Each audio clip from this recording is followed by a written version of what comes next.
बोल रहा है। अरे इतना फोन है ना, सेकंड में तो जितेंद्र बोल रहा है। কালচিনি থেকে তৃণমূল প্রার্থী হলেন বীরেন্দ্র বরা উরাও। প্রায় 10 বছর পর ভোটের ময়দানে নেমেছেন তিনি। তার নাম ঘোষণা হতেই উচ্ছ্বাস বীরেন্দ্রের পরিবারের সদস্যদের মধ্যে। তার অনুগামী এবং দলের কর্মী সমর্থকেরা এসে তাকে মিষ্টিমুখ করিয়েছেন। বীরেন্দ্র বরা উরাও জানিয়েছেন টানা দুবার কালচিনি আসন তৃণমূলের হাতছাড়া হয়েছে। তবে এবারে তিনি জয়ী হয়ে এই আসন মমতা বন্দ্যোপাধ্যায়কে উপহার দেবেন। মানুষ তার সঙ্গে রয়েছেন।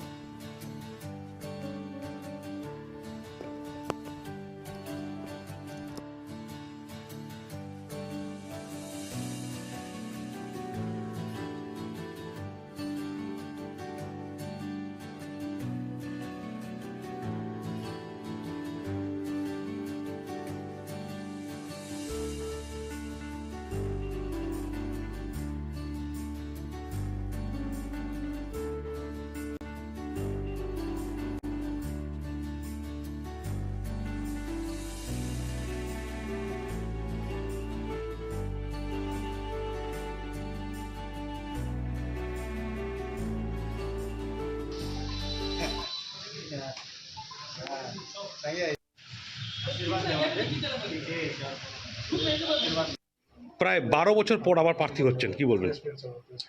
এটা সর্বপ্রথমে আমি রাজ্যের মুখ্যমন্ত্রী আর আমাদের পার্টির সুপ্রিমো সুশ্রী মমতা বন্দ্যোপাধ্যায়কে, আমাদের অল ইন্ডিয়া তৃণমূল কংগ্রেসের all India Trinamool general secretary মাননীয় অভিষেক ব্যানার্জিকে অনেক ধন্যবাদ জানাবো।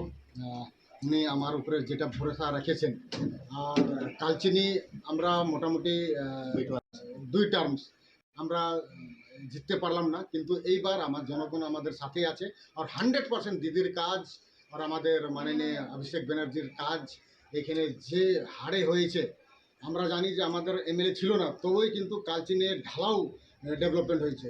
এই ডেভেলপমেন্টকে নিয়ে আগে করে আমরা জনগণের সাথে সম্পর্কে যাব, মিশবো। আর জনগণ আমাদের সাথে আছে, এই প্রমাণটা আগামী 4 মেকে আমরা কালচিনি জিতে দিদিকে উপহার স্বরূপ আর আমাদের অভিষেক ব্যানার্জিজিকে উপহার স্বরূপ আমরা দিব। কি কি ইস্যু নিয়ে ময়দানে নামছেন? কি ইস্যু নিয়ে নামছেন ময়দানে? অনেকগুলো ইস্যু আছে আমাদের। আপনারা জানেন যে একটা যেমন এমপি লেড হয়, সেভাবে এমএলএও লেড হয়। এখানে এমপির কোনো কাজ হয় নাই, এমএলএরও কাজ হয় নাই। যখন থেকে আমাদের মাননীয় প্রকাশ সিং বাড়াই রাজ্যসভার এমপি হয়েছে, তখন থেকে কাজ হচ্ছে।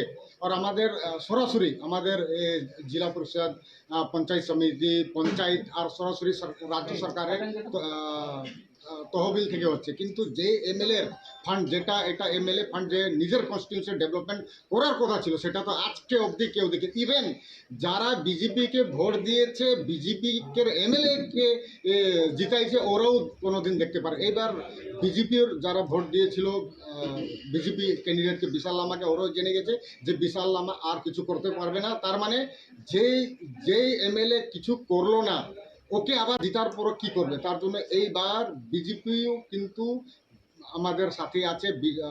বলতে গেলে আমাদের সমস্ত জনতা, আমাদের কালচিনিবাসী আমাদের সাথে আছে। এবার ডেভেলপমেন্টের পক্ষে আছে, অল ইন্ডিয়া তৃণমূল কংগ্রেসের পক্ষে আছে। হ্যালো হ্যালো, হ্যাঁ ফোন কার উঠাবে নি রে, রিল্যাক্স দাদা। হ্যাঁ হ্যাঁ,